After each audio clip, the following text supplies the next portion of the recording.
We will never turn our back on a single Scot. We've got to wrestle with those challenges. This is the same nonsense we have heard time and time again. This is our country. Let's fix it together. Hello and welcome to another episode of Planet Holyrood, the Scottish politics podcast that one UMSP told me last week stands head and shoulders above its many competitors. I'm Chris McCall. I'm the Deputy Political Editor at the Daily Record, and I'm recording this episode from my home in Glasgow today as the Record's podcast studio is currently undergoing something of a refurb. I believe that'll be ready in time for next week's episode. But today we are recording things remotely. Regular host Paul Hutchin is enjoying a few days off after the general election campaign. But joining me for this shorter than usual episode are Douglas Dickie, the content editor at the Scottish Daily Express, and Dan Vevers, who is the chief reporter at the Sunday Mail. Now, I should say that we're recording this episode right at the time that John Swinney is reshuffling his cabinet. And as things stand, we don't know exactly which portfolios will be given to who. We'll, of course, update you if news comes in while we're chatting. But what we do know is we know who's going to be in the cabinet. And we've seen who's rocked up the steps at Bute House. And we also know that Jenny Gilruth has been named the Deputy First Minister. She obviously replaces Kate Forbes, who stood down at the recent election.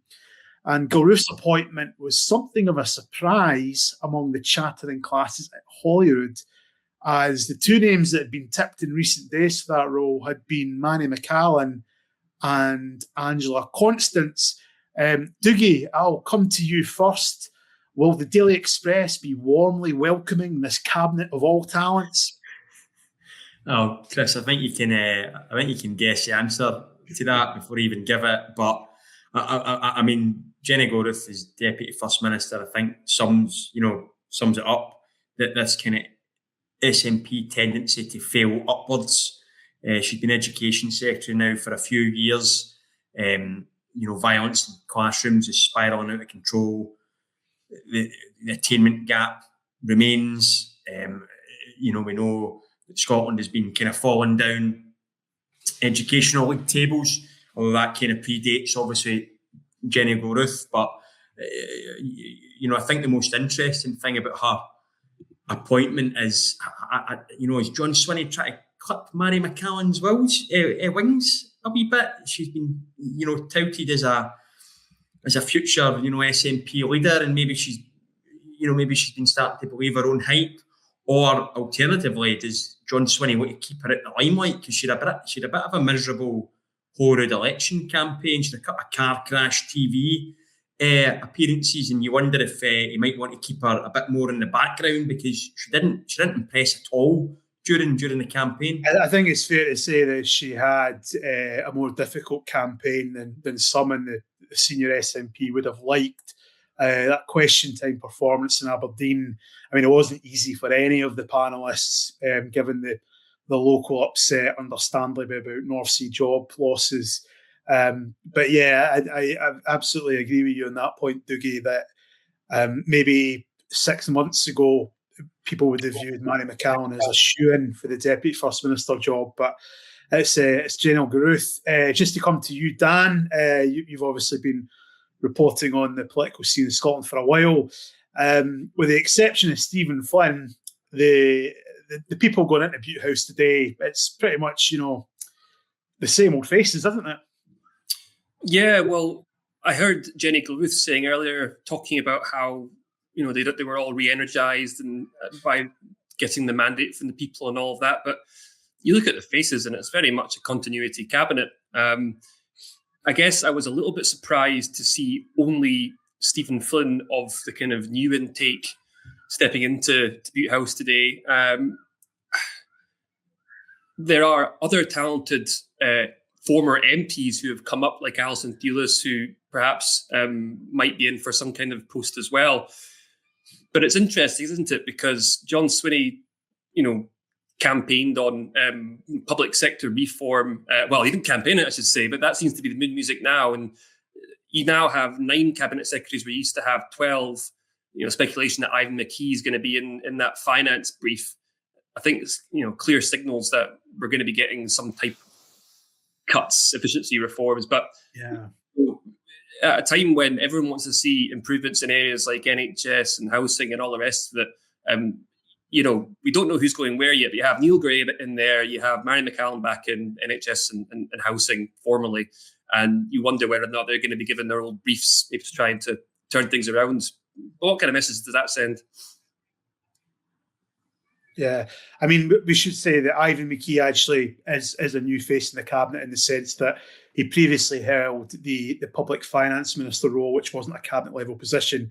But we can take it as read that he's now in the cabinet, and given his expertise, I mean, it's often joked that he's one of the few MSPs that can actually read a spreadsheet. He's obviously got a long career in business. That I would fully expect that he will be charged with carrying out the extremely tricky and sensitive, plugging of the £5 billion black hole that the Scottish government faces. Now, it's already a Scottish government commitment, pre-election commitment to reduce the headcount in the civil service. There's a long running agreement, I think 17 years or something, of if you're going to downsize the civil service, there should be no compulsory redundancies. You should just do that by, when people leave, they don't get replaced, if that's what's needed.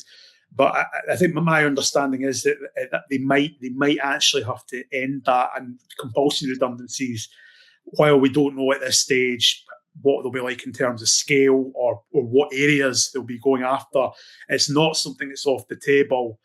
And, Ivan McKee, he's a solid performer in the chamber. He's a man that understands the complexity. But he's not, Chris, he's not going to be finance minister, though. It's just come through. Mm-hmm. Okay. The list. Tell us the breaking news, Dickie. So the finance minister is going to be the deputy first minister, Jenny Gilruth. Okay. Takes on finance as well. Ivan McKee is public service reform. We were kind of, talking about that there, obviously. Angela Constance has moved to health. Mary McCall, education, culture and Gaelic. Of course, there's been a big hoo-ha this week about the lack of Gaelic speakers in Parliament. So interested to see what she does there. Neil Gray is shifted to justice. Shirley-Ann Somerville, social justice and housing. Gillian Martin is the Cabinet Secretary for Climate Action. And Stephen Flynn is handed the economy, transport and tourism brief. Wow, so there we have it, real breaking news here on Planet Holyrood. So lots to chew over. Can I give you a snap reaction? Yeah, just very quickly. I mean, Ivan McKee in public service reform. So what we were just talking about there, that's a very specialised role. So what we were saying there about civil service job cuts, Ivan McKee absolutely in charge of that. But I mean, straight away, wow, I mean, some big things there. So Stephen Flynn, new face in town, up from Westminster, straight in at economy and transport. I mean, that's a big brief. Are you surprised at that, Dan? Well, I'll tell you one word that's missing from that list of cabinet positions: energy. It's hard to. I mean, I assume that Gillian Martin as Climate Action Secretary is perhaps that's going to be her purview. But obviously, we all know that Stephen Flynn has lots to say about energy, particularly in the northeast. So you do wonder if there might be any butting heads there, or how exactly the portfolios are going to be split. I suppose more will become clear when we see who the junior ministers are. But it's very interesting. I also think it's interesting that I was talking a minute ago about those kind of areas of government where we've seen failures to meet targets and we've seen policy failures and a lot of moving around there. Neil Gray's out of health. Mary McCallum's out of housing. She was only in it for a minute, really. No. So, while it's a continuity cabinet, there's been some shuffling of the chairs, if you like. Yeah, Is Neil Gray getting? I'm just wondering, guys, if Neil Gray getting shifted, is that a sign that John Swinney thought he had failed in health? Because he obviously has. The NHS remains in almost perpetual crisis. I mean, you could perhaps argue, Doogie, that maybe it's a view that both Angela Constance and Neil Gray have difficulties Because obviously Angela Constance from the Justice Brief, I mean, justice the last couple of years has all been about the huge overcrowding crisis in prisons, which has continued despite multiple early release programs that have seen hundreds of inmates let out early. And obviously, Angela Constance faced a motion of no confidence last year in relation to remarks she made in the chamber about expert testimony in grooming gangs. But I mean, ultimately, I think there has been a lot of reshuffling of the deck chairs here, rearranging of the deck chairs. Sorry, don't want to mix my metaphors too much. But I think the point you make, Dan, about energy, I mean, yeah, to me, that seems a real standout. As you say, I think I would assume that Gillian Martin will speak on that. But also the fact that Shirley-Ann Somerville now taking on housing as well as social justice. I mean, I can see how those two portfolios kind of like link into each other. I know that housing campaigners, like people like Shelter, had been very, very concerned that housing might have been downranked out of a cabinet job despite the ongoing housing emergency.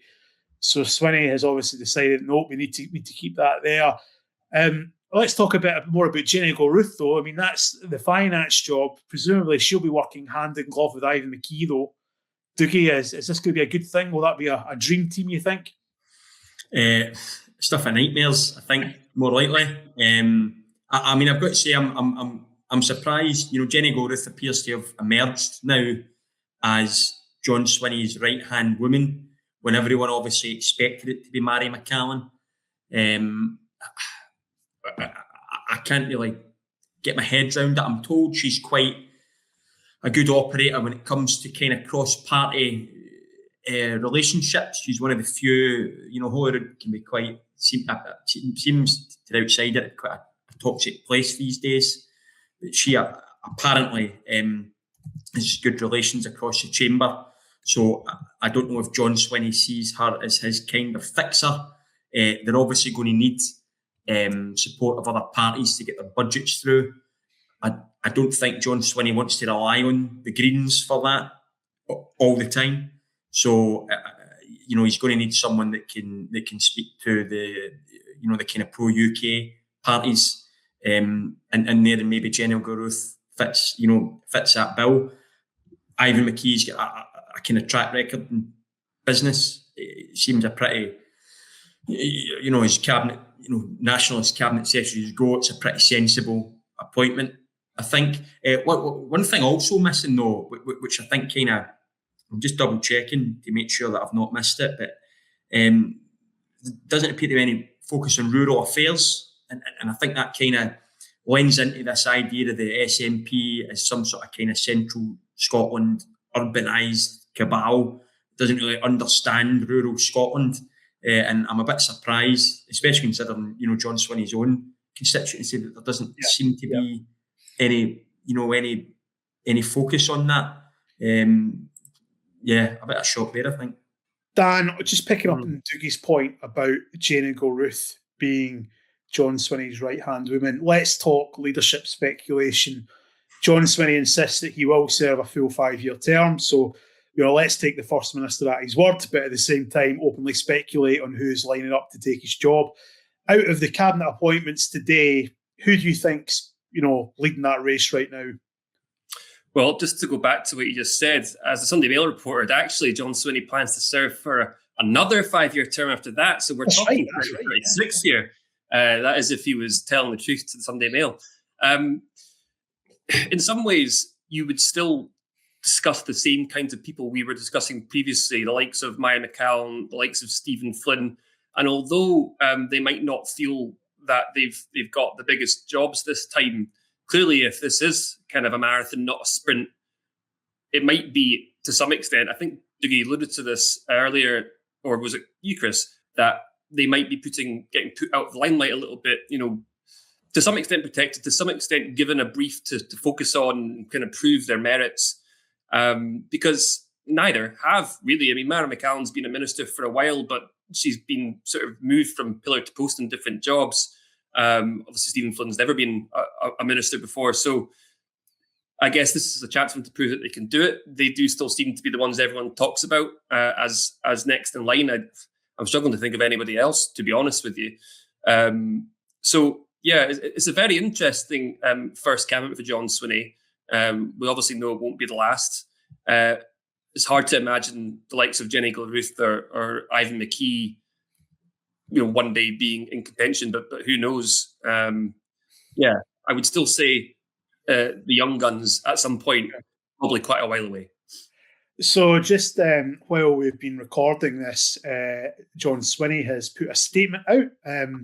So I won't read the full thing, but just give you a flavour of what the First Minister wants to talk about. And he does mention in this what he calls a leaner, more agile government, because we should say that there are fewer cabinet posts. There were 12 full cabinet positions, including the First Minister, last time round. So this is a reduction of 2. That was widely anticipated, kind of showing how seriously the Scottish Government is taking the need to downsize the public sector. And I think really, for me, that is the kind of take-home message, because when you look at those job descriptions in the Cabinet, the one that really stands out like a sore thumb, the one that has never been there before, is Ivan McKee's role of public service reform. And I'm sure the civil service unions will be raising their eyebrows at best and reacting with absolute horror at that. And the point you made, Dan, about certain cabinet ministers maybe being isolated from more unpopular decisions that need to come down the line. Anyway, but let's just hear from John Swinney. He's not on the podcast, but I won't do an impression of him. I'm sure everyone will be relieved to know. But he talks about his cabinet's full focus will be on delivering the things that matter. Well, you would expect him to say that, including supporting people with a cost of living crisis, ensuring easier access to the NHS, and, of course, delivering a fresh start with independence. He says this new team will hit the ground running, deliver major progress on our priorities within the first 100 days before continuing to deliver on the emphatic mandate given to them by the people of Scotland. And he says this new cabinet team will bring experience, drive, and the determination to deliver for Scotland. So that's stirring stuff, Dickie, is it not? Oh yeah, I mean, it's certainly my blood pumping, Chris. I mean, look, there's not too many shocks in terms of who's in there. There's some surprises in terms of who is where. But we know that the SNP lost a lot of MSPs. Not in terms of, I mean, they did lose seats, but they lost a lot of experience. I think 2 years ago we would all have expected to see Kate Forbes in that cabinet. Kind of people like that. It'll be interesting to see the junior ministerial appointments. Who's kind of reporting into who. But I mean, the big winner. I've got to say, I'm surprised as Jenny Gilruth appears to have emerged from the pack. The pack a little bit here, as it kind of feels like Swinney's setting her up as his successor. It's still very very early doors. I don't know. It's just I really expected to see Mary McCall in there, and I think Jenny Gilruth and Kezia Dugdale will be toasting with a wee glass of champagne tonight. Well deserved for them. So good luck to them all. I think that's the message. Ultimately, we all want.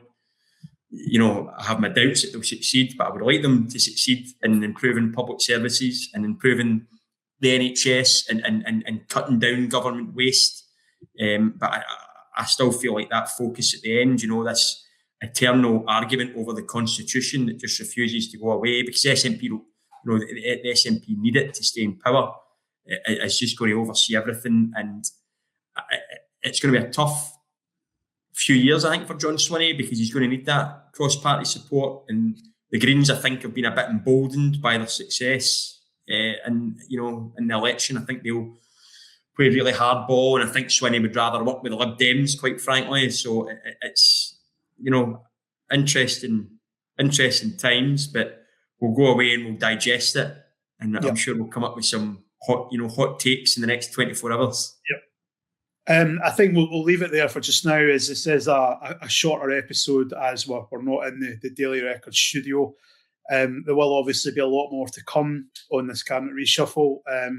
So tune in next week, where there'll be, I'm sure, a more fuller breakdown of what the jobs mean and, what we can expect from them. But for now, just to say thanks very much to Dickie and for Dan for joining me. And thanks also to Henrik from the Daily Records video team who produced this episode. And of course, you can listen to this episode and all other editions of Planet Holyrood on Spotify or Apple Podcasts. Watch it on the Records YouTube channel. And don't forget to follow us on Instagram and TikTok for the latest news and the best bits of the podcast. That's all from now from this Cabinet Reshuffle special, and we'll be back next week. We will never turn our back on a single Scot. We've got to wrestle with those challenges. This is the same nonsense we have heard time and time again. This is our country. Let's fix it together.